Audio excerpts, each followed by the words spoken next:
ওরা কিছু একটা পেয়েছে মনে হয়। টাকা কি করবো? চল, এত কিছু খাই নাই, চল খেয়ে আসি। কেউ নেই, চল চল কিছু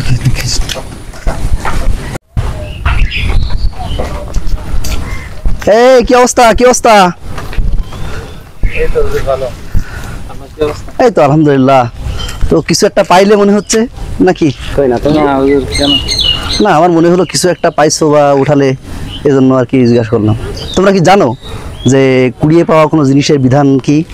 কুড়িয়ে পাওয়া জিনিসের বিধান হচ্ছে সর্বপ্রথম ওই জিনিসটির মালিক যিনি তাকে খুঁজে বের করা। যদি সম্ভব হয় তাহলে ওই মালিককে খুঁজে বের করা, আর যদি জিনিসটা অল্প মূল্য হয় তাহলে সেটা গরিব দুঃখীদের মাঝে দান করে দেয়া। আর যদি সেটা দামি কিছু হয়ে থাকে তাহলে একজন আলেম কিংবা কর্তৃপক্ষের কাছে সেটা সংরক্ষণ করা এবং মালিককে খুঁজে পেয়ে তারপর তার কাছে হস্তান্তর করা।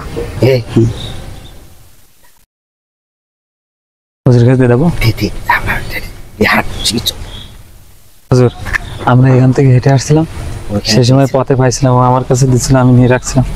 টাকাটা আপনার কাছে দিচ্ছি, আপনি যা ভালো বোঝেন তাই করেন, আমরা চলে যাচ্ছি। আচ্ছা ঠিক আছে। তোরা তো টাকাটা দিল, এখন তাহলে দায়িত্ব বেড়ে গেল। টাকার মালিকটাকে তো খুঁজে বের করতে হবে এবং তার কাছে টাকাটা বুঝিয়ে দিতে হবে। দেখি কি করা যায়।